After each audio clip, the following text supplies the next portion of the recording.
Bueno, buenas tardes. Vamos a hablar de pseudoartrosis. Yo soy el doctor Pablo Poloni, de la ciudad de Rosario, del Departamento de Trauma y Cirugía Reconstructiva de la ciudad de Rosario, del Sanatorio Mapasi y del Hospital Provincial del Centenario. Soy docente de la carrera de posgrado en Ortopedia y Traumatología de la Universidad Nacional de Rosario. Indudablemente, cuando uno habla de pseudoartrosis, el sinónimo es que tenemos una falla. ¿Y falla en qué? Y básicamente tenemos una falla en la consolidación ósea. El doctor Apley decía que un hueso roto cura simplemente porque está roto. Sin embargo, son necesarias determinadas condiciones como las biológicas y las mecánicas para que este proceso se lleve a cabo. Cuando nosotros hablamos de reparación de las fracturas, podemos decir que se repara con un tejido especializado, es decir, nuestra estructura, nuestro tejido orgánico es el tejido óseo y bueno, esta estructura anatómica lo que va a hacer es básicamente respetar la citología del lugar, es decir, el tejido óseo va a cicatrizar con tejido óseo. Este tipo de cicatrización lo que permite es la restitución ad integrum de los mecanismos o de las propiedades básicas biológicas que tiene el tejido óseo, tanto mecánicas como biológicas. Ahora bien, si uno tuviera que hacer un repaso fisiológico de qué es lo que sucede cuando nosotros tenemos una fractura, podemos hablar que la podemos dividir en 4 etapas. La primera etapa, que es el hematoma, cuando nosotros tenemos la noxa y se produce la solución de continuidad en el tejido óseo, tenemos una cascada fisiológica de consolidación que comienza con un hematoma, con la producción local de mediadores citoquímicos, está interleuquina, factores de necrosis tumoral, que van a hacer un reclutamiento de determinados grupos celulares, como son los osteoclastos, las células madres, que posteriormente se van a diferenciar en osteoblastos para después convertirse en osteocitos para que puedan volver a cumplir esta función. Todo este proceso de la primera cascada fisiológica aparece dentro de las primeras 3 semanas. Posteriormente a eso comienza una fase de un callo blando, que es la fase de consolidación periférica o periostal, y de consolidación endostal. Todo este proceso pasa de un callo blando a un callo un poco duro elástico, podríamos decirlo así, para después pasar a la etapa de consolidación definitiva y remodelación, que no es más que la mineralización y la remodelación de esta cicatriz de nuestro tejido óseo. Ahora bien, ¿cuándo está preparado este tejido óseo para volver a cumplir funciones? Y uno lógicamente dice que a partir del tercer mes de la producción de la fractura, independientemente del método que nosotros vayamos a utilizar como método de osteosíntesis o método de estabilización, podemos decir que ya cumple algún tipo de carga o de función previa, tanto biológica como mecánica. Entonces, bien, cuando uno tiene una fractura, ¿qué tiene que hacer hincapié? ¿Qué necesita una fractura para que pueda consolidar y no lleguemos al motivo de esta charla, que es la complicación de la pseudoartrosis? Una fractura, y yendo básicamente a los fundamentos de lo que es la escuela O, una fractura para poder consolidar necesita contacto, estabilización, que acá es donde interviene el médico, eligiendo qué tipo de estabilidad le va a dar esta fractura, y compresión, que forman parte de los pilares, contacto y compresión, para que nosotros tengamos un buen resultado, y la estabilización correspondiente es el secreto para que una fractura llegue a buen puerto.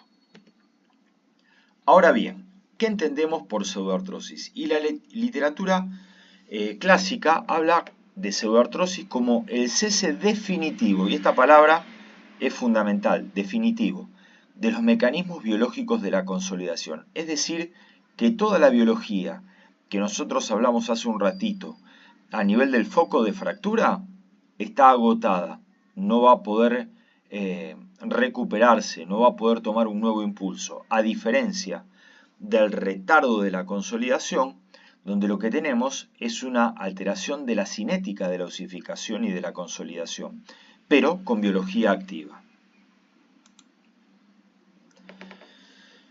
La pseudoartrosis, nosotros podemos decir que se trata de una falla. Es un mecanismo que nosotros podemos o no ser partícipes del fracaso de la biología. Entonces, hay una frase de este libro de Bielsa que me parece sumamente interesante, sobre todo para los cirujanos jóvenes o para los que muchas veces caemos en la automatización de la elección o del tratamiento. Entonces, esta frase me pareció bastante acorde al tema, donde Bielsa dice que los momentos de mi vida que he mejorado tienen que ver con el fracaso. Los momentos de la vida en que he empeorado tienen que ver con el éxito. Es decir, cuando uno se enamora de su propia metodología para el tratamiento de las fracturas y automatiza el mismo procedimiento para todo, es decir, lo estandariza, caemos muchas veces en este tipo de fracasos. Entonces habla de que el éxito te deforma, te relaja, te engaña, nos vuelve un poco peores, nos evita básicamente pensar, analizar los casos y ayuda a enamorarnos de nosotros mismos. En cambio, el fracaso es todo lo contrario, te forma, te vuelve más sólido, nos acerca a las convicciones y nos hace más coherentes. Cuando nosotros tenemos una falla en alguna elección de algún paciente con el método que definimos utilizar, lo que nos termina sucediendo es que nos preguntamos el por qué fallamos. Y bueno, justamente por eso, porque automatizamos un procedimiento o estandarizamos un procedimiento para las fracturas. Y las personalidades de los pacientes y de las fracturas no son todos iguales. Entonces, bien, para llegar al desenlace que no queremos, que es la pseudoartrosis, nosotros comenzamos con el cuadro fracturario. Una vez que nosotros tenemos un paciente con un cuadro fracturario, comenzamos a planificar, es decir, cómo vamos a tratar esa fractura, cómo la vamos a estabilizar. Entonces, este es el primer proceso de pensamiento que debe tener el cirujano. Ahora bien, llevado la planificación al campo quirúrgico, nosotros podemos tener un montón de alteraciones o de cosas que no hemos evaluado que permiten que esa estabilización que yo no elegí realmente no sea efectiva por un montón de cofactores. Y entre ellos, uno de los más importantes es el contacto. Pero el análisis de la fractura, la decisión de la estabilización y la ejecución teniendo contacto, compresión y estabilidad, que fue la diapositiva que vimos anteriormente, dependen básicamente de la elección del cirujano. Ahora, hay cosas que son imponderables, que son las comorbilidades, como vamos a ver más adelante. El terreno donde nosotros vamos a ejercer nuestra planificación muchas veces es heterogéneo. Entonces, la pseudoartrosis podemos decir que es una complicación que puede provocar serios problemas de dolor en un comienzo y alteración progresiva de la función. Es decir, ese tejido óseo ha perdido su función mecánica y biológica de poder soportar carga y peso. Y en general, la vascularización alterada y la inestabilidad del foco de la fractura son los factores más importantes que nos llevan a nosotros a una pseudoartrosis. Si uno tuviera que hablar de las causas, bueno, podemos decir que es algo multifactorial, como hablábamos antes, en lo que intervenimos nosotros y en el terreno donde estamos trabajando. Entonces, por ejemplo, la falta de inmovilización perfecta o interrumpida del segmento que vamos a fijar, la inestabilidad, es decir, la mala elección del método de osteosíntesis, y cuando hablamos de la mala elección podemos hablar de estabilidades, estabilidad absoluta, estabilidad relativa, qué implante elegimos, si nuestra longitud de trabajo es la correcta, si nuestra disposición de los tornillos de osteosíntesis son los correctos, si hace falta poner tornillos de cortical, tornillos de esponjosa, tornillos simplemente para lograr una estabilidad absoluta primaria y poner, por ejemplo, una placa de neutralización, o cuando elegimos colocar un clavo endomedular, donde vamos a colocar nuestros cerrojos dependiendo el trazo fracturario o la personalidad de nuestra fractura. Por el otro lado, esto que hablaba de mecánica, tenemos la insuficiencia vascular de los segmentos óseos comprometidos, es decir, las necrosis tisulares, y estas pueden deberse a múltiples factores, a la energía recibida por ese segmento, tanto en fracturas expuestas, tanto en lesiones por compresión, por explosiones, o el segmento anatómico. Todos sabemos, o todos en algún momento, hemos tenido complicaciones con, por ejemplo, el tercio distal de la tibia, tanto en su cobertura como en la evaluación o la progresión de la biología del callo. El retraso o el cambio de estabilización. Comencé por un método, elegí un método, no me cierra, no me convence, y bueno, hago un recambio. Y muchas veces cuando estamos en la mitad del río, y a veces es conveniente tratar de llegar a la otra orilla analizando cuáles fueron los defectos en mi planificación para poder corregirlos con el mismo implante.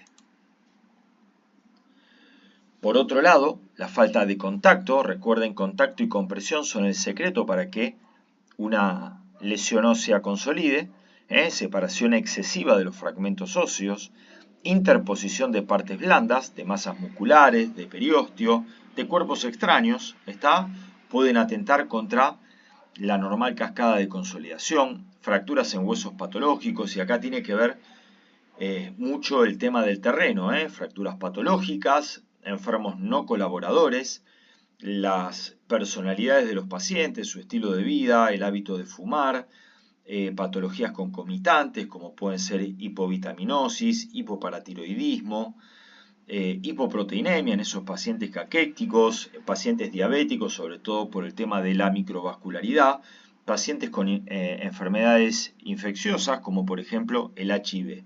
Pero en nuestra población habitual, el hábito de fumar, algo que muchas veces pasa desapercibido, termina siendo uno de los factores más importantes en el fracaso de nuestro tratamiento. Entonces, volviendo un poquito a lo primario, donde nosotros elegimos qué es lo que vamos a realizar. Perfecto. Nosotros básicamente cuando nos enfrentamos a una fractura, analizamos el patrón fracturario, lo que hacemos es planificar. Esto debería ser el ejercicio constante y corriente, con radiografías, con calcos, cortando, dibujando como hacemos a la vieja usanza, o con muchos programas como vamos a ver en algunos ejemplos clínicos, como es el PowerPoint, que nos permite ir jugando, planificando, entendiendo dónde vamos a colocar nuestra osteosíntesis, en qué posición, en qué vía de abordaje, todo lo inherente al acto quirúrgico, plan A, plan B. Entonces, acá nos adentramos un poquito en lo que son los conceptos AO, donde vamos a hablar de estabilidades, de estabilidad relativa y de estabilidad absoluta. Y los paradigmas de las estabilidades relativas, como ya sabemos, los no quirúrgicos pueden ser el método Sarmiento a través de yesos funcionales, la fijación externa, tratamiento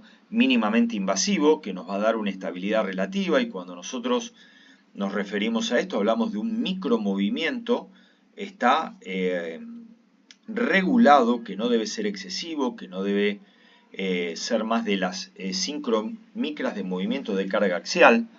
Las placas utilizadas como método o como tutor interno, como tenemos este ejemplo, con la correcta disposición de los tornillos. No hay que poner o no hay que armar osteosíntesis demasiado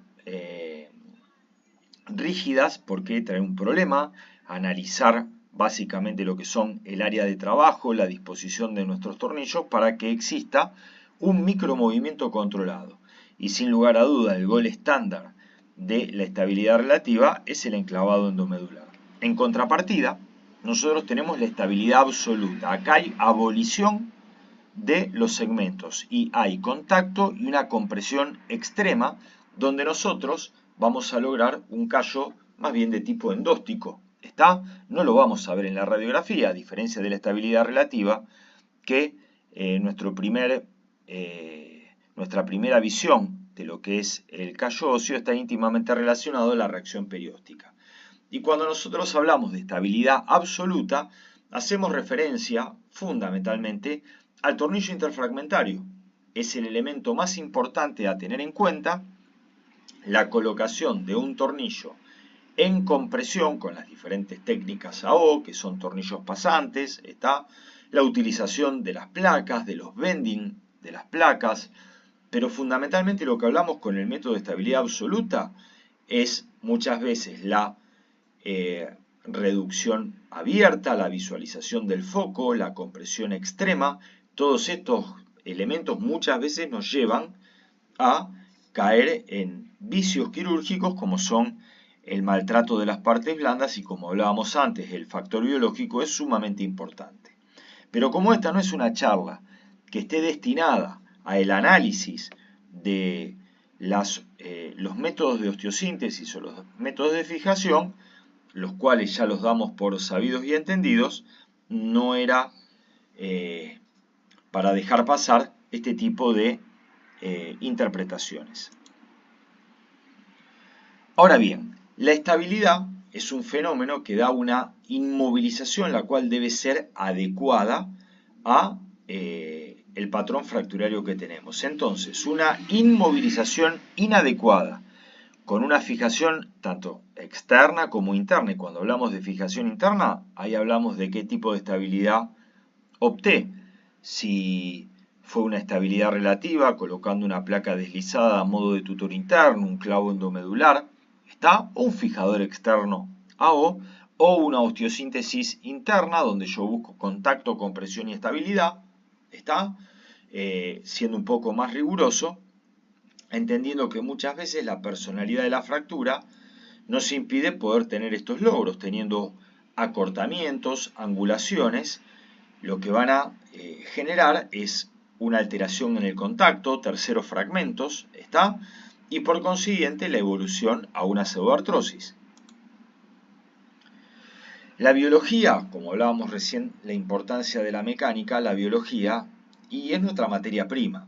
Si nosotros hacemos grandes abordajes, desperiostizamos, no entramos por los corredores seguros, no hacemos una correcta y meticulosa, y esta palabra meticulosa es fundamental, disección de nuestros elementos, de nuestros músculos, vamos a tener una crisis vascular, una interrupción de la vascularidad del segmento. Entonces, las técnicas mínimamente invasivas son realmente una metodología que uno tiene que tener dentro de lo que es su arsenal terapéutico. Ahora bien, si nosotros vamos a entrar, como en este ejemplo, a operar un pilón tibial y hacemos un abordaje en nuestra cara anterointerna, desperiostizamos, abrimos, ponemos placa, como vamos a ver después en algunos ejemplos, llenamos de tornillos, bueno, probablemente nuestra vascularidad se deteriore aún más, entendiendo el segmento anatómico,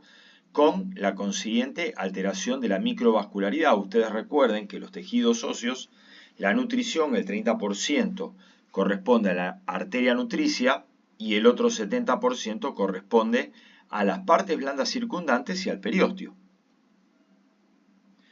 Entonces, bien, teniendo estos parámetros que hablamos de lo que es el acto propiamente quirúrgico, está la elección del método de estabilización relativo o absoluto, la protección de las partes blandas. Nosotros tenemos que empezar a interpretar cuáles son los criterios radiológicos de la falla en la consolidación, es decir, lo que puede ser en un comienzo nuestro retraso en la consolidación, hasta la pseudoartrosis, que como habíamos definido, es el fallo definitivo de los mecanismos biológicos.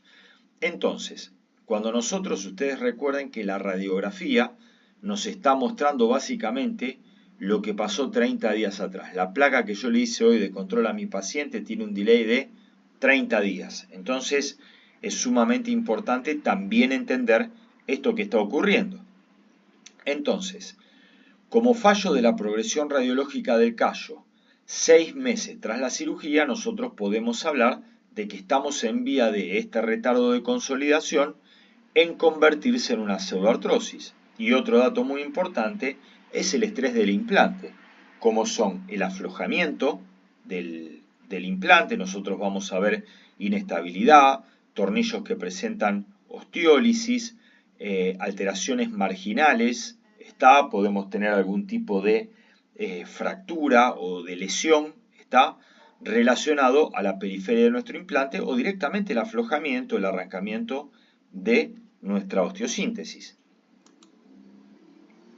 ¿Y cuáles son los estudios complementarios que a nosotros nos sirven para poder estudiar una pseudoartrosis? Indudablemente lo que tenemos más a mano y lo que hacemos en nuestros controles periódicos de nuestros pacientes postoperatorios son las radiografías que nos van a permitir poder analizar los patrones de consolidación.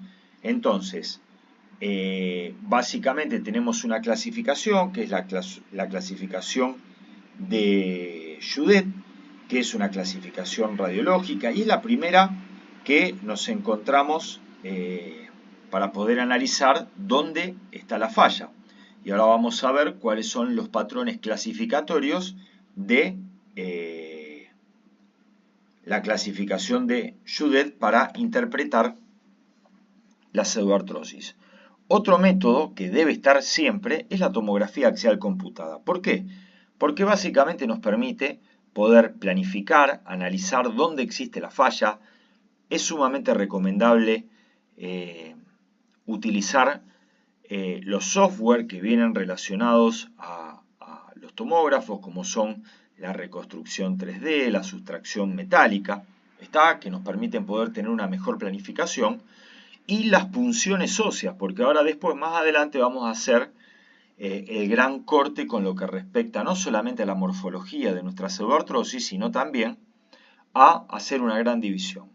Pseudoartrosis asépticas o sépticas. Para esto tenemos otros métodos como son la resonancia con contraste, con gadolinio, que es un método de excelencia que nunca debe faltar en mi planificación, más allá de la punción, que me permite muchas veces ver qué tejido viable tengo, si tengo un secuestro, si tengo tejido vital, y me va a permitir planificar si voy a tener que hacer una resección de un segmento, y eso va a cambiar considerablemente, como vamos a ver más adelante, mi interpretación de mi cuadro de pseudoartrosis. El centellograma óseo, tanto con tecnesio como ciprofloxacina, si bien es un método que nos colabora en el diagnóstico, sobre todo el de ciprofloxacina, con glóbulos marcados con ciprofloxacina, en el análisis en las tres fases está la de absorción, la de excreción final y justamente la de perfusión constante, nos permite poder analizar en esas tres fases si tenemos un cuadro infectológico. El centellograma con tecnesio 99 ha dejado hoy por hoy de ser uno de los métodos de elección. Ahora bien, nos encontramos con un centellograma que es un estudio altamente sensible pero poco específico. Por eso ha dejado o está prácticamente en desuso, y la resonancia con gadolinio indudablemente es uno de los pilares diagnósticos, como también el laboratorio. Ustedes recuerden que estamos en una situación donde no hay una consolidación, donde va a haber un proceso inflamatorio constante, entonces vamos a tener reactantes, de fases inflamatorias, propiamente por el micromovimiento que tiene nuestro trazo fracturario. Ahora bien, cuando uno empieza a analizar, más allá de la velocidad de eritrosedimentación y la proteína C reactiva, que son valores inespecíficos, como hablamos del centellograma, si a eso agregamos leucocitosis y la clínica del paciente, nos va armando un mapa de lo que tendremos que ir a averiguar. Indudablemente la clínica es soberana. Calor, rubor en la zona de nuestra fractura, edema, piel a tensión, pequeñas flictenas, y lógicamente las fístulas nos están llevando para comenzar a interpretar este cuadro como una pseudoartrosis con la complicación de infección. Entonces acá hacemos la gran disquisición, y aparte de ver la clasificación de Judet o las diferentes clasificaciones, yo creo que hay un punto de corte en dividir las pseudoartrosis asépticas de las sépticas, porque básicamente requieren tratamientos que son completamente diferentes. Dentro de las asépticas, lo que nosotros vamos a ver es que podemos insistir o volver a intentar con osteosíntesis, cambiando el tipo de estabilidad que yo le voy a ofrecer a este foco, el tipo de tratamiento, cómo voy a hacer mi decorticación, por ejemplo, de Judet, mi repermeabilización del foco fracturario, todas estas herramientas y recursos que nosotros tenemos, injerto de cresta, hoy por hoy están en boga las terapias biológicas como las inyecciones de plasma rico en plaqueta para los retrasos de consolidación, la inyección de células madres, y hay un montón de herramientas dentro de lo que es el arsenal terapéutico para las pseudoartrosis asépticas, que bueno, uno entra en una espiral donde desgraciadamente muchas veces la industria está, para los que por ahí están un poco lábiles de conocimiento, la industria termina condicionando la indicación. Y esto es sumamente importante, la interpretación. Para que la industria no nos condicione, nosotros tenemos que estar sólidamente formados. Fíjense que la charla que estamos hablando hoy y para lo que apunta al tratamiento de la casa está la pseudoartrosis con el método por excelencia, que es el método de Ilícerov. Es un método que tiene básicamente casi 74 años. Es decir, que ha logrado trasponer el límite del tiempo. Entonces, básicamente las pseudoartrosis las vamos a clasificar según su estabilidad y su contacto en hipertróficas o en atróficas. Y esto es la base de la clasificación de Judet. Las pseudoartrosis hipertróficas está íntimamente relacionada con la inmovilización inadecuada. Recuerden ustedes, cuando hablábamos de movimiento controlado, hablábamos de 5 micrones para la tolerancia del movimiento. Y lo que nosotros vamos a ver en la evaluación radiológica es una alteración en deformidad del callo óseo. Vamos a tener un callo óseo exuberante, pero no funcional. Por el contrario, en aquellas pseudoartrosis atróficas, lo que nosotros debemos interpretar es que aquí existe, más allá de posiblemente una falla mecánica, una falla en la vascularidad. Nosotros vamos a encontrar pseudoartrosis atróficas, lógicamente en aquellos segmentos óseos que no tengan contacto. Vamos a encontrar en alteraciones de la vascularidad, en aquellas fracturas expuestas, en aquellas lesiones de partes blandas sumamente importantes, producidas por el trauma primario o por el trauma secundario que ejerce el cirujano. Grandes abordajes, grandes desperiodizaciones, no interpretar cómo son los mecanismos de osteosíntesis adecuados para minimizar el daño de las partes blandas. Entonces, básicamente, la clasificación de Judet lo que nos va a hablar son de aquellas pseudoartrosis que tienen buena vascularidad, pero que por una cuestión mecánica no logran la consolidación, que son aquellas que son las hipertróficas. Es decir, tenemos biología porque hay vascularidad, pero tenemos una alteración mecánica. Y los patrones radiológicos tradicionales son la pata de elefante y la pezuña de caballo, de buey, dependiendo de la literatura. Pero por el otro lado, nosotros tenemos aquellas lesiones que el componente lesionado es el biológico y tenemos una alteración vascular.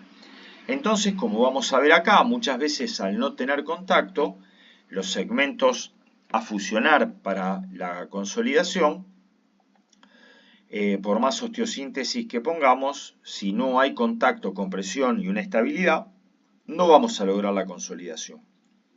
Por otro lado, podemos tener terceros fragmentos avasculares, que están interpuestos entre los segmentos vitales, pero terminan siendo un obstáculo que tienen que tener nuestra celularidad o todo nuestro proceso de consolidación para poder justamente llegar a la consolidación. Y estos son los terceros fragmentos, por ejemplo, necróticos, que solemos ver con muchísima frecuencia en nuestras fracturas expuestas. Y por el otro lado, tenemos aquellas que son carentes de contacto en forma primaria, aquellas que tienen un defecto óseo, ya sea primario, producto del trauma, o secundario, porque nosotros tuvimos que hacer cirugías está para lograr el salvataje del miembro que requieren resecciones oncológicas. Por eso ahora vamos a ver más adelante un tema que está íntimamente relacionado a la pseudoartrosis, que son los defectos óseos. Vamos a hacer un pequeño repaso con una clasificación que me parece sumamente interesante, porque como toda clasificación nos debe permitir hacer el diagnóstico y planificar nuestro acto quirúrgico para poder lograr la curación en este caso. Por otro lado, tenemos la clasificación de Paley y de Catagni. Está más relacionada con Catagni que con Paley, pero lógicamente son los dos autores y que lo que hablan básicamente y a grosso modo son, las va a dividir en dos grandes grupos, con pérdida de tejido óseo menor a 1 centímetro, que pueden convivir con deformidades móviles o con deformidades fijas, y el otro segmento es la tipo B, que son con pérdida de stock óseo mayores a 1 centímetro. Que son las clásicas, las defectos de la tipo B1, y a esto, más allá de la pérdida del defecto óseo que vamos a tener, tenemos además una pérdida de longitud. Ahora bien, cuando uno habla de pérdida de estructura ósea, no puede pasar por alto este tipo de análisis que me pareció colocarlo brillante, que está poco difundido, está entre un mix de un cirujano que tiene la filosofía del método Ilízarov. No hablo de tutor circular, hablo del método con lo que eso conlleva, de Lenoy Solomin, que fue el primer jefe cirujano del Instituto de Kurgan,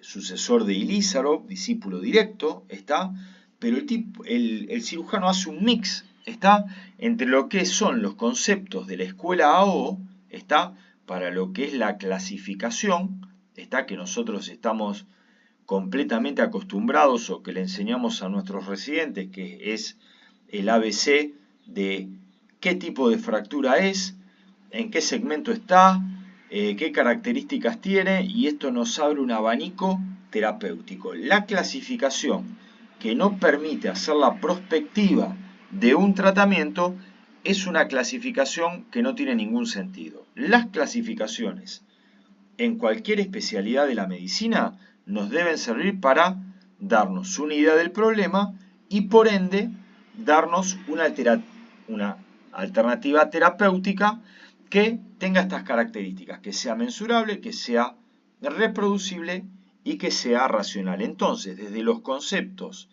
de clasificación AO, Lenoy Solomin lo que hace es darnos un abanico de posibilidades terapéuticas. Y básicamente los va a dividir en 4. Les vuelvo a decir, no es la intención de esta clase hablar justamente de lo que son los defectos estructurales, pero me parece sumamente importante. Habla Lenoy Solomin de este tipo de clasificación, que vamos a hablarla como clasificación AO para los defectos óseos segmentarios.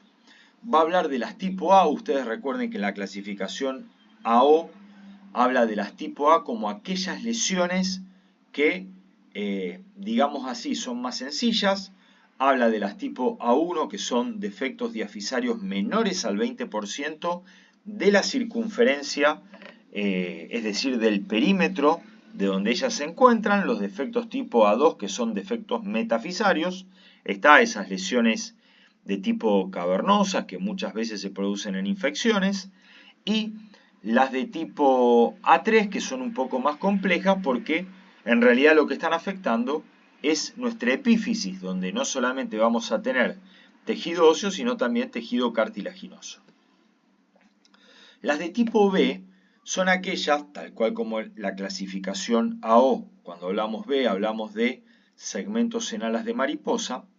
Lo que está haciendo referencia es que tenemos un defecto que, si bien tiene en algún punto un contacto, este se puede presentar con un contacto completo, pero con una pérdida de longitud. Podemos tener un escaso contacto pero sin acortamiento. Esto se produce cuando tenemos dos corticales, que nos permiten mantener la longitud, y por el contrario, las más complejas, donde tenemos escaso contacto de superficies articulares con acortamiento. Y acá nos vamos a las de tipo C. Este tipo de clasificación es muy parecida a la clasificación de Paley y Catani, que lo que están hablando es que cuando los fragmentos óseos básicamente no tienen contacto, y estos déficits segmentarios pueden ser sin acortamiento, a pesar de no tener ese fragmento óseo intercalar, defectos óseos segmentarios con acortamiento y defectos óseos segmentarios subtotales con diferentes deformidades, como pueden ser las angulaciones. Y por último, son aquellos defectos óseos, casi amputaciones, articulares completos. Es decir, tenemos los defectos completos epifisarios. Hemos perdido, por ejemplo, de una superficie articular como la rodilla, lo epífiso metafisario de los cóndilos femorales, está en forma completa, o de nuestro platillo tibial. Defectos óseos metafisarios, pero completo con lo que es epifisario, y defectos óseos epífiso, metáfisos, diafisarios, pero no estamos hablando de amputación todavía. Estamos hablando que tenemos ese segmento que involucra la articulación con mayor o menor longitud de pérdida de stock óseo. Y por último, las de tipo D, las tipo 4, que es la amputación completa del segmento. Entonces, ¿para qué nos sirve esta clasificación? Bueno, es muy sencillo.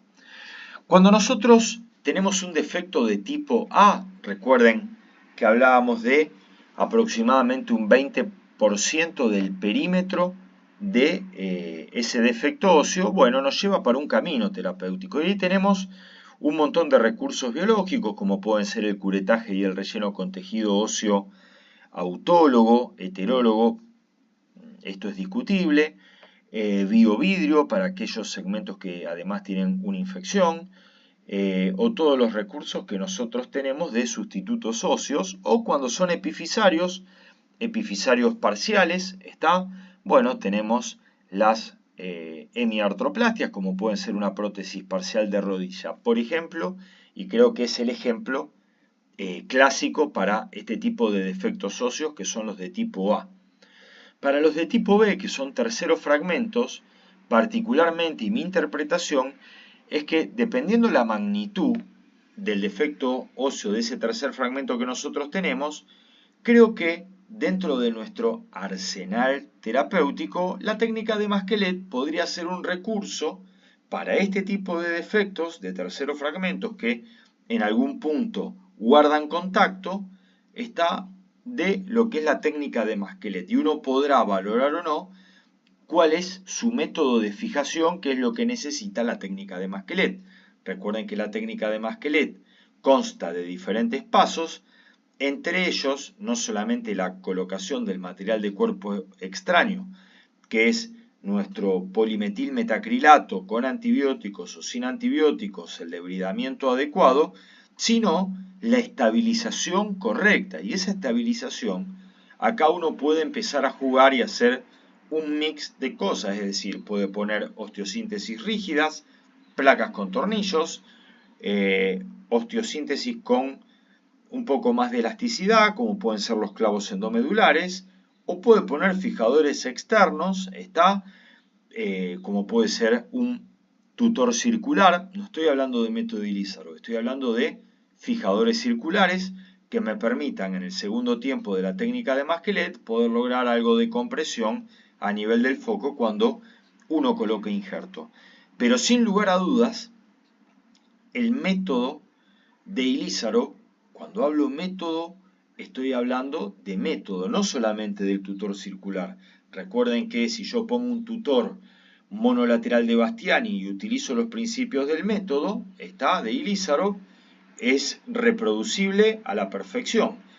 Pero bueno, el tutor circular tiene la ventaja de ser el tutor de tutores, el tutor que me permite tener una fijación poliaxial en diferentes planos, en diferentes ángulos, lo que lo hace mucho más estable y nos permite tener otro tipo de dinamización, otro tipo de corrección, intratratamiento que muchos tutores monolaterales como los de Bastiani no lo ofrecen. Para los que no están familiarizados con el término, es el tutor monolateral que muchas veces los comercializan las casas de ortopedias como Ortofix.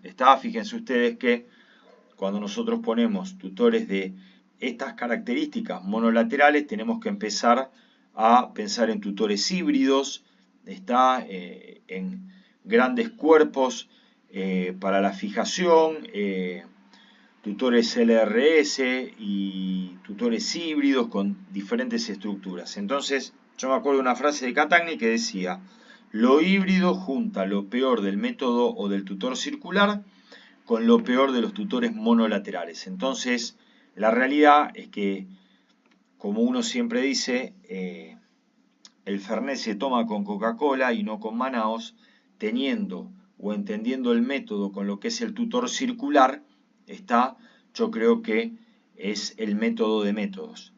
Y Catagni tenía una frase muy buena que la escuché en un meeting de AO, donde justamente había un contrapunto, donde hablaban un defensor de la técnica de Masquelet con Mauricio, que hablaba de su experiencia con el método Ilízarov, y básicamente terminó con una frase que creo que nos va a marcar a todos, que dice que el método de Ilízarov puede rescatar a una mala técnica de Masquelet. Ahora bien, el Masquelet nunca va a poder rescatar a una metodología de Ilízarov. Y me parece que ese concepto, bien entendido, es sumamente valioso. Ahora bien, uno no debe cerrarse, no debe ser un fundamentalista. Para eso existe el análisis, la planificación. El médico ortopedista tiene que ser eso, un analítico del problema. Sentarse, dibujar, comprender cómo está el problema y cómo lo voy a abordar. Entonces, bueno, como estamos en una charla de lo que es nuestra sociedad, vamos a hablar del tratamiento de la casa, del método Ilízarov. Y hay una cosa que es fundamental, que está en la traducción de los principios básicos del método de Ilízarov, que lo que habla es fundamentalmente que el fijador circular produce un efecto, cuando uno le da carga, un efecto de tipo telescópico o de micro movimiento axial, como el clavo endomedular, del foco de la fractura de pseudoartrosis, que termina estimulando la formación natural de un callo periostal y endostal.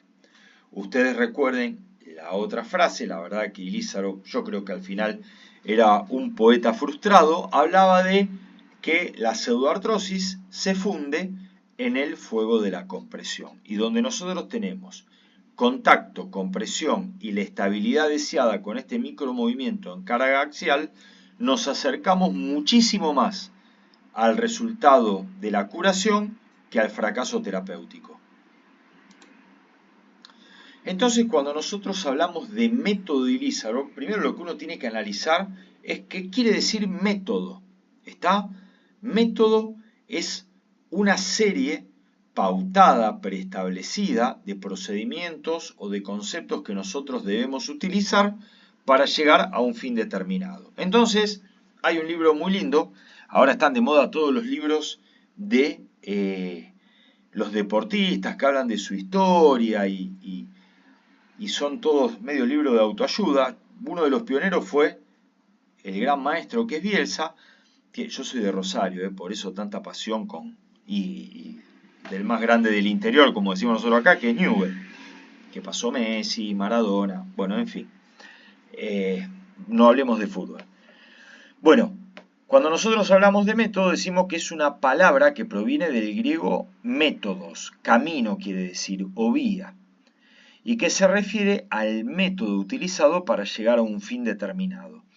Indudablemente que el fin determinado es la consolidación de nuestro fracaso, de nuestro tratamiento de fractura.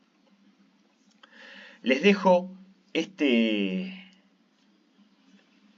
Este atlas, que lo pueden bajar por internet, es un atlas de corredores de seguridad, lo editó la empresa Smith & Nephew, es libre, gratuito y habla de los corredores de seguridad.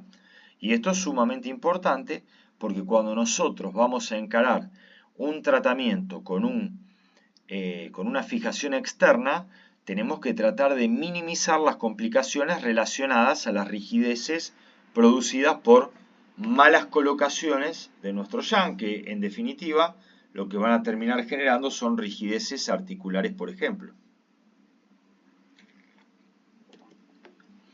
Vamos a hablar un poquito de algunos casos. Esta charla en forma primaria fue realizada con casos de miembro superior, que para una charla de la Sociedad Argentina de Cirugía de Mano, donde muchas veces nosotros vemos que la pseudoartrosis, en este caso de húmero vamos a hablar, son bastante o no gustan mucho la fijación externa y llevan al límite la biología, logrando muchas veces grandes pérdidas de estructura ósea por, bueno, tener, como decimos todos, para que tiene un martillo en la mano, todo es un clavo. Bueno, muchas veces para diferentes especialidades, cuando uno no abre un poco el panorama, se pierde este gran elemento. Entonces vamos con el primer caso, un paso a paso. Todos los pacientes que nosotros vamos a ver, y producto de mi experiencia, son pacientes adultos, son pacientes que aparte de su pseudoartrosis presentan infecciones, todos tienen la misma característica, con tejido necrótico intercalar puesto. Por eso me parecía sumamente importante hablar de la clasificación del Lenoir-Solomon, este tipo de clasificación AO de defectos sociosegmentarios. Entonces, bien, bueno, vamos a este tipo de análisis de esta fractura que, como ustedes podrán ver, es una fractura que tiene básicamente dos componentes. Uno que es el que impresiona el primario, que es una fractura medio diafisaria, transversal en lo que es el espíritu. Acá tenemos un fragmentito, pero realmente cuando uno habla del espíritu de la fractura, lo que está hablando es de su trazo principal o primario. Vemos que acá tenemos un trazo oblicuo, entonces podemos decir, bueno, podría ser una fractura con una característica de un segmento intercalar, pero la realidad es que uno tiene que, en este caso, ver cuál es el problema mayor. Y el problema mayor que tiene este paciente, que es una fractura de tipo transversal. Recuerden ustedes que las fracturas transversales tienen un alto strain. Para los que no estén relacionados con este término, el strain lo que habla es de la energía y la fuerza que desprende este pequeño segmento fracturado con respecto a las fuerzas deformantes que va a presentar. Por eso, en estas fracturas que tienen un alto strain, donde hay demasiada fuerza, si uno debiera elegir un método de osteosíntesis, uno lo que tiene que pensar es cómo disipar esas fuerzas. Y para disipar esas fuerzas, lo correcto es utilizar implantes largos que traten de ocupar la totalidad, en este caso de la diáfisis humeral, poderle dar contacto, compresión y una estabilidad que permita llegar a la consolidación. Bueno, en este caso particular, el cirujano que lo operó interpretó eso, pero podemos discutir o no, a lo mejor las formas, como vamos a ver de acá un ratito, para poder lograr este tipo de osteosíntesis, logrando este área de trabajo importante y correcta. El área de trabajo, recuerden ustedes que es desde el trazo de fractura, está la multiplicación que uno debe hacer con respecto a la longitud del implante que debe utilizar. Fíjense que acá tenemos un implante que ocupa la totalidad diáfiso-metafisaria del húmero, con tornillos puestos dando estabilidad absoluta a nivel de lo que era esta fractura que teníamos ahí proximal, y colocando tornillos en una disposición que puede ser un poco discutible. Lo único que no es discutible es decir que yo, para poder lograr esta osteosíntesis tuve que hacerle un abordaje amplio al paciente. Para poder colocar la placa tuve que hacer una divulsión y una evaluación e identificación por el nivel donde está del nervio radial, donde aparte de tener que desperiostizar para poner esta placa, tuve que cribar, es decir, hacer orificios para poder colocar todos mis tornillos, y toda esta agresión de partes blandas en el afán de lograr una mecánica acorde a lo que uno le impresiona, bueno, puede atentar contra mi evolución. ¿Qué es lo que termina pasando? Nos encontramos entre 6 y 8 meses más tarde con un paciente con probablemente una fístula, una mala evolución de las partes blandas, un paciente que por las imágenes que vamos a ver después presenta probablemente una infección y una fístula. Entonces acá vemos nuestro paciente donde tenemos una vía de abordaje amplia por la cara lateral, lugar preferido por los cirujanos de miembro superior. Aclaro que yo no soy especialista en miembro superior, pero bueno, en mi función de jefe del departamento de cirugía reconstructiva me toca muchas veces poder colaborar, o a la inversa, que los cirujanos de miembro superior colaboren conmigo en las vías de abordaje. Está porque, en fin, digamos, la biología es única. Si yo tengo que pensar lo mismo en una tibia o en un fémur, es lo mismo que una radio cubital con una pseudoartrosis recalcitrante, por ejemplo, o en un húmero. Entonces, lo fundamental con estos problemas es decir, conocer el enemigo. Tengo una pseudoartrosis. ¿De qué tipo es? ¿Atrófica o hipertrófica? Y acá nos damos cuenta que es una pseudoartrosis de tipo atrófica. ¿Es una pseudoartrosis infectada o aséptica? No, es una pseudoartrosis infectada. Entonces, valiéndonos de la literatura, vamos a los libros de planificación. Esta está sacada justamente del libro de Solomin, está de maximización de los montajes. Tiene algunos conceptos que son sumamente importantes de lo que es el método tradicional, las adaptaciones. La verdad que es sumamente interesante. Vamos a lápiz y papel, como hicimos acá, el dibujito. Esto nos hace entender un montón. Después, para hacerlo un poco más coqueto, nos vamos al PowerPoint. Fíjense que hasta acá no estamos utilizando ningún programa, ninguna aplicación. El libro de corredores de seguridad que les hablaba antes, el Atlas de inserción de pines, que es el de Smith & Nephews, y bueno, nuestra radiografía primaria. Y esto es sumamente importante en cualquier cirugía, la planificación. La planificación nos sirve qué es lo que vamos a hacer en nuestro paso a paso, que va desde qué anestesia vamos a utilizar con el paciente, qué posición en la camilla va a tener el paciente, si va a necesitar mesa accesoria, si voy a utilizar arco en C, si voy a utilizar venda hemostática. Voy a hablar con el anestesista para explicarle qué es lo que tengo que hacer, si él va a tener que girar la columna cervical y el rostro para el lado contralateral, si es un paciente obeso, si vamos a necesitar realce o no. Antes de comenzar a armar los campos, colocar el arco en C para tener una visión óptima y que no tengamos ningún tipo de dificultad o interposición de nuestra camilla en las partes metálicas con nuestra colocación de nuestro fijador externo. Todo eso es lo que nosotros vamos a hablar. ¿Qué elementos vamos a utilizar?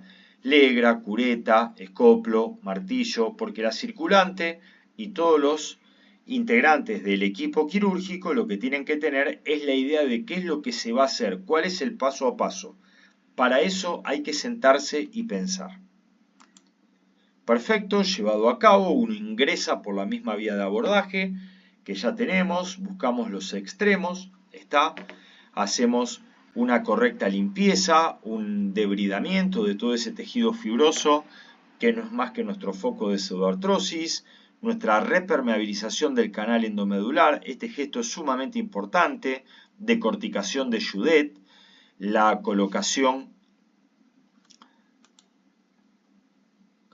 de palancas de Davier. Fíjense, nosotros acá utilizamos para mantener la correcta reducción una placa con tornillos que teníamos ahí en nuestra caja de materiales reciclados para poder darle el eje, la longitud que nosotros necesitamos. Muchas veces con este tipo de Davier tipo Lambot no lo logramos porque una de las ramas cae habitualmente en nuestro foco fracturario. Entonces lo que hacemos es aumentar nuestra área de fijación en forma transitoria con esta placa con tornillos, pero sin atornillar, que nos sirva como un poste para poder lograr eje, rotación y longitud. Está el otro fundamento fundamental en lo que es la técnica O. Está eje, longitud y rotación, así como hablábamos de estabilidad, compresión y contacto. Eje, longitud y rotaciones para los segmentos diafisarios es fundamental. Y estando con el arco en C, monitorizando cómo nosotros vamos logrando nuestra reducción, vamos armando nuestro montaje en la medida de nuestra necesidad. Acá tenemos dos escuelas muy importantes. No es ni bueno ni malo, ninguna de las dos. A mí me gusta armar el fijador dentro del quirófano con el paciente. Prefiero tardar 10 minutos más que llevar el fijador premontado con la planificación previa, porque muchas veces uno tiene que ser un poco más artesanal o puede ir cambiando dependiendo qué es lo que nos vamos encontrando a nivel de nuestra cirugía. Y lo fundamental, que para el miembro superior habitualmente nosotros utilizamos semiaros, o aros de 3/8, dejando libre el pliegue del codo para que el paciente pueda tener flexión y extensión. Acá tenemos nuestra planificación con el intensificador de imágenes. Fíjense que hemos logrado un buen contacto, un buen eje. Fíjense que en el arco en C se nota bien que acá vamos a poder empezar a ejercer la compresión necesaria para poderle dar esta estabilidad, compresión, y acuérdense que dentro de la compresión es la premisa fundamental para la consolidación. Este es nuestro paciente clínicamente, está con el fijador externo colocado.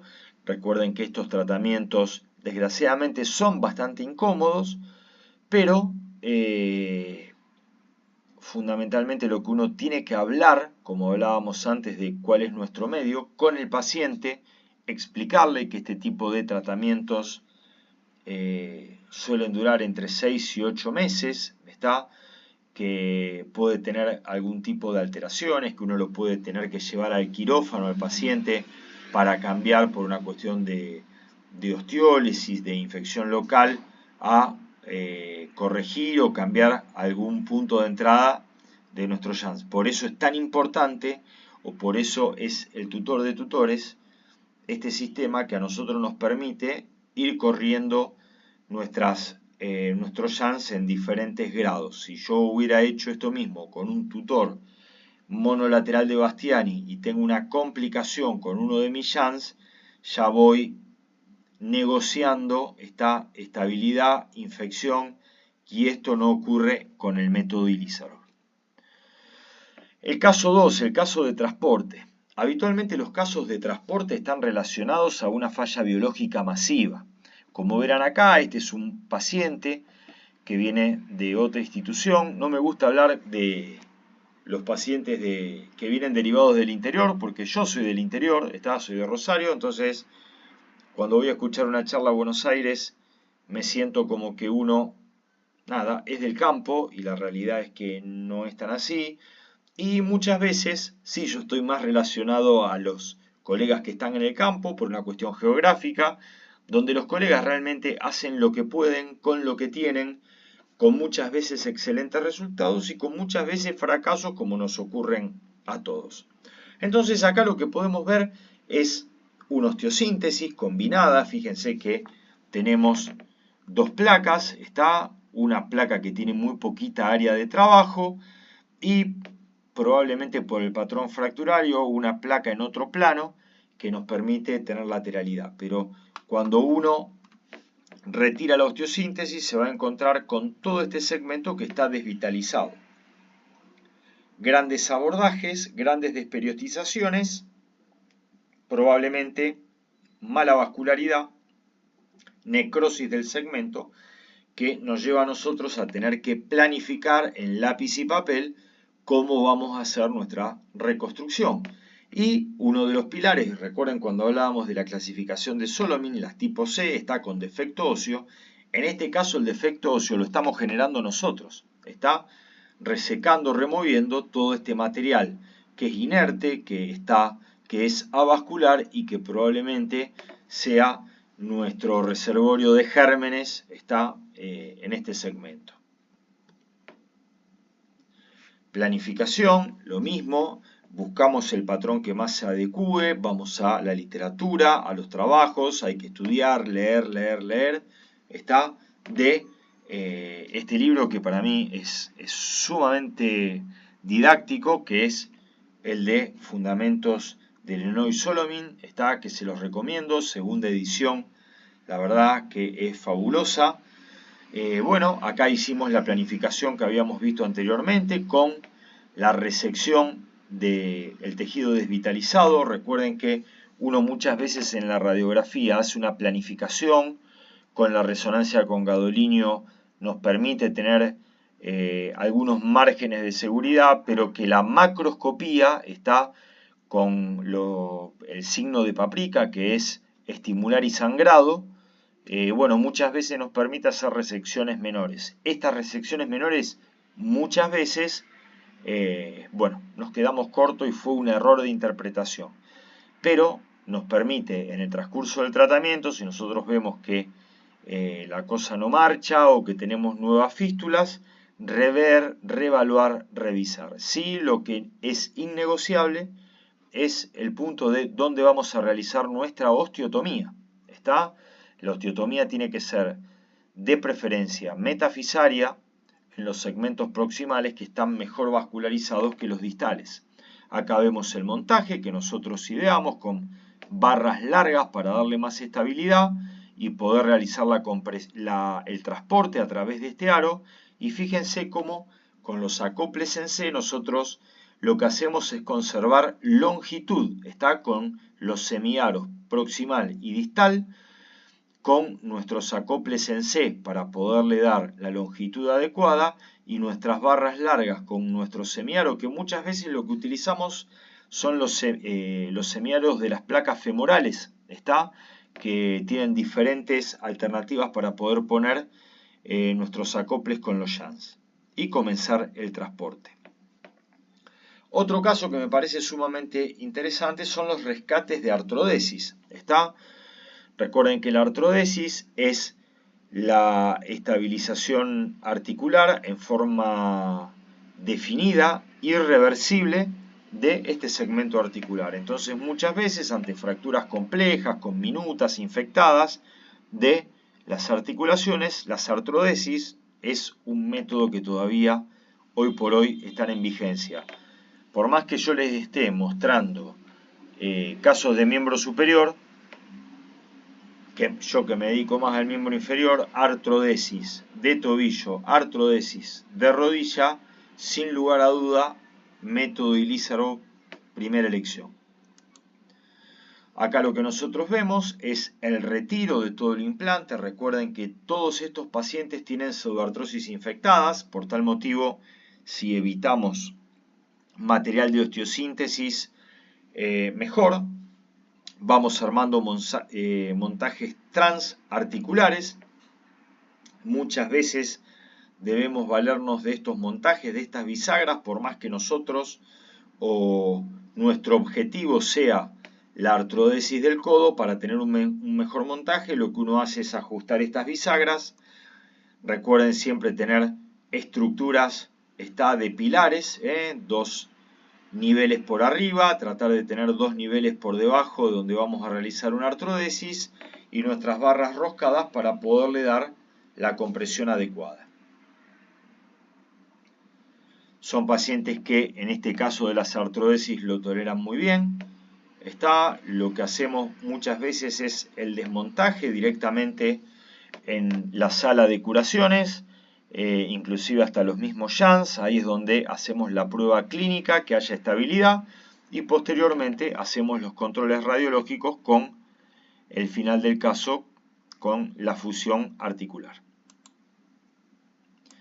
Y por último, la pseudoartrosis. Fíjense, este es un caso autóctono de la institución donde yo trabajo, operada por referentes de miembro superior, o sea que muchas veces en manos expertas también tenemos complicaciones.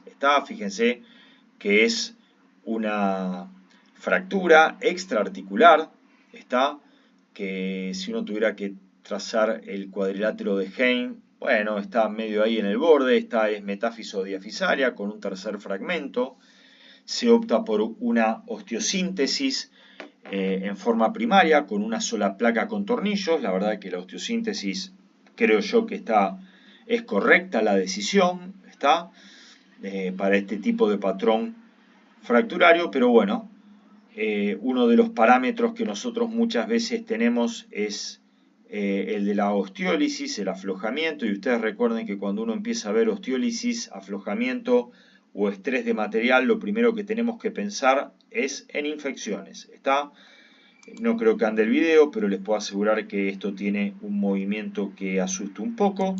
Lo que se hace es el abordaje del foco, la misma técnica que habíamos utilizado en el primer ejemplo, la restitución de eje, longitud y rotaciones, sobre todo para un miembro superior, en el cual nosotros pretendemos poder conservar la función articular, el montaje preestablecido, planificado previamente, con segmento, con un semiaro por arriba, un semiaro por debajo, al menos 3 métodos de fijación al hueso para que tenga mayor compresión, y un semiaro superior con acoples en C para que tenga una mayor estabilidad. Compresión directa a nivel del foco. Recuerden siempre que todos estos casos uno hace el tratamiento del foco. Yo no lo puse acá para que no se haga tan largo, pero decorticación, primero, valoración de segmentos vitales a través del signo de Páprica, es decir, del sangrado del segmento que nosotros estimulamos. Se denomina rocío sangrante, así como cuando hacemos una artroplastia de cadera a nivel del acetábulo, que vamos comiendo cartílago. Bueno, esto es más o menos lo mismo. Nosotros estimulamos hasta tener sangrado. Lo que no sangra está muerto, hay que resecarlo, no hay que tener miedo en resecar.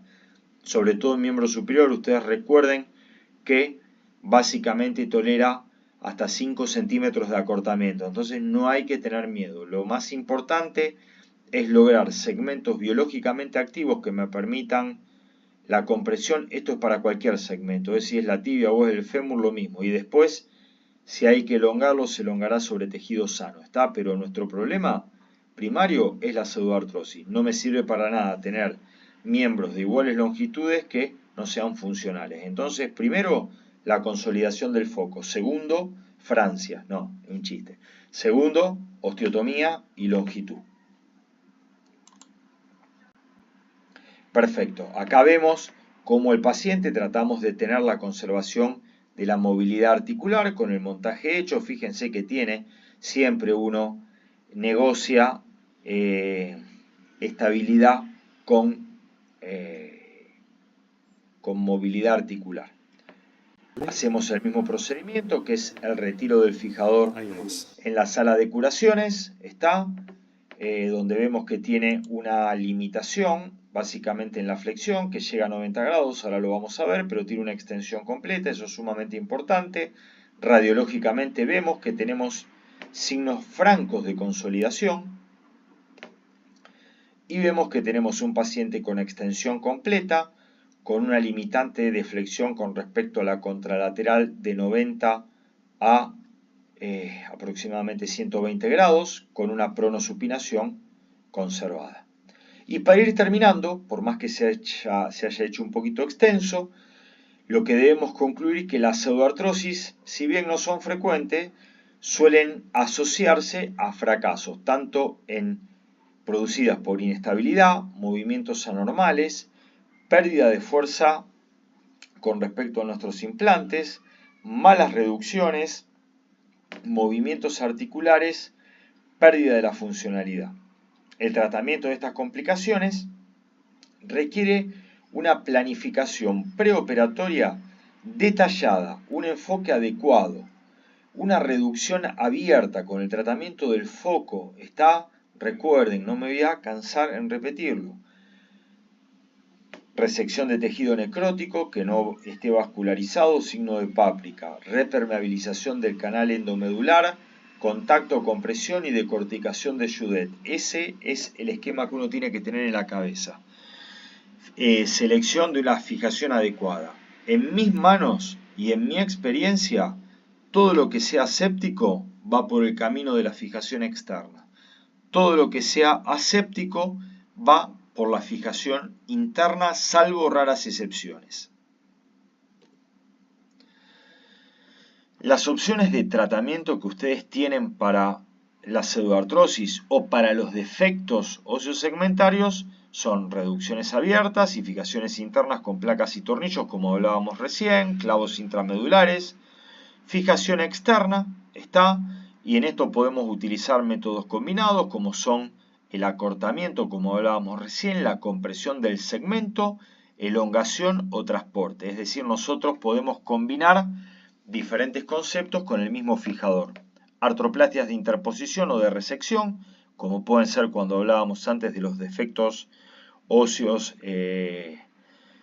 epifisarios, esos cavitarios, las hemiartroplastias, o cuando tenemos alguna alteración a nivel de la cadera, a nivel de la rodilla, con artroplastias de interposición, artrodesis, reemplazos con aloinjertos.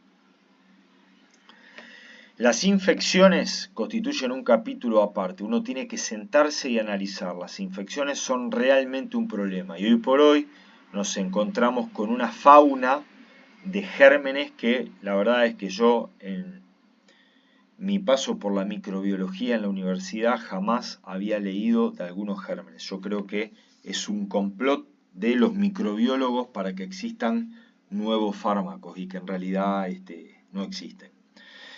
Es un chiste.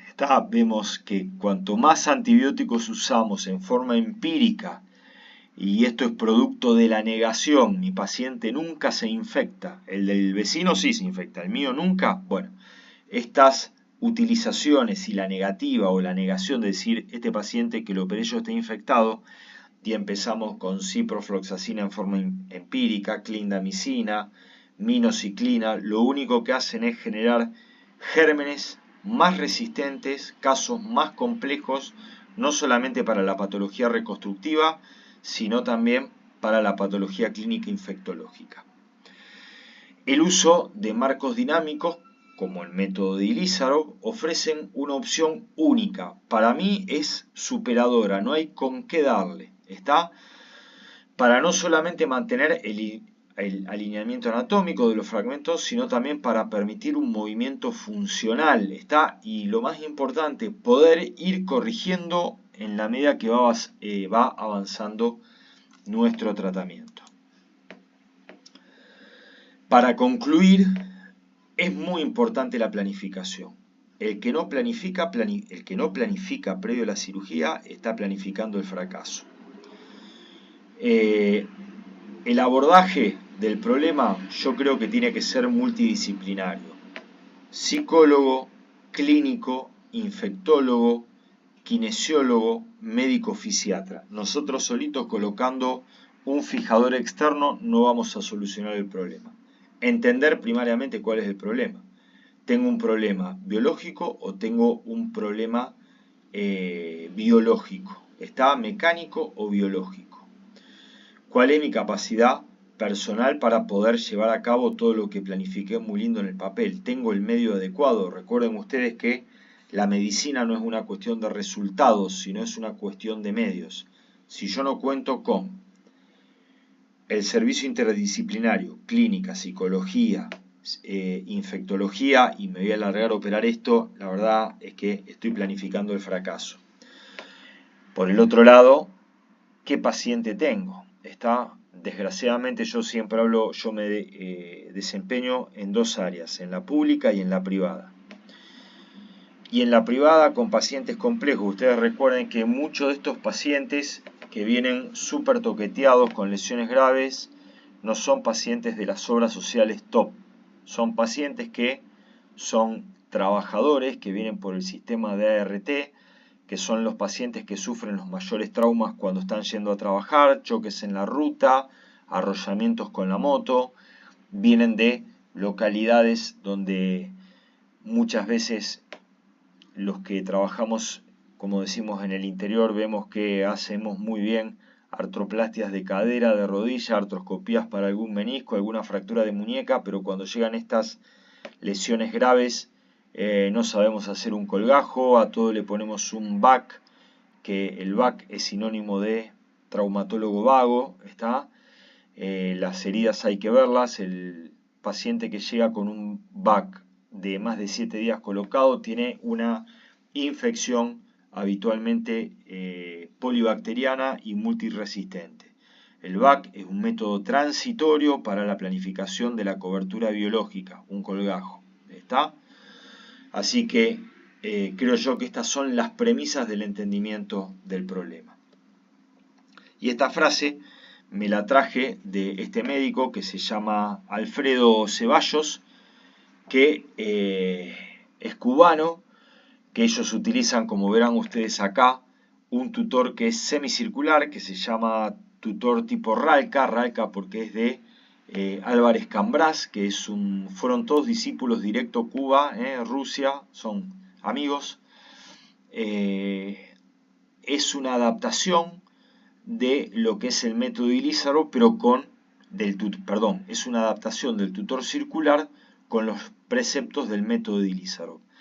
Y él hablaba de una frase que a mí me quedó grabada a fuego. Fíjense que yo acá puse todos los pioneros y los precursores de lo que son la Fundación AO, está, a la cual uno pertenece también, está, y del gran maestro de Ilízaro, y Ceballos creo que llegó al equilibrio adecuado. Todos los métodos, ningún método, he ahí el método.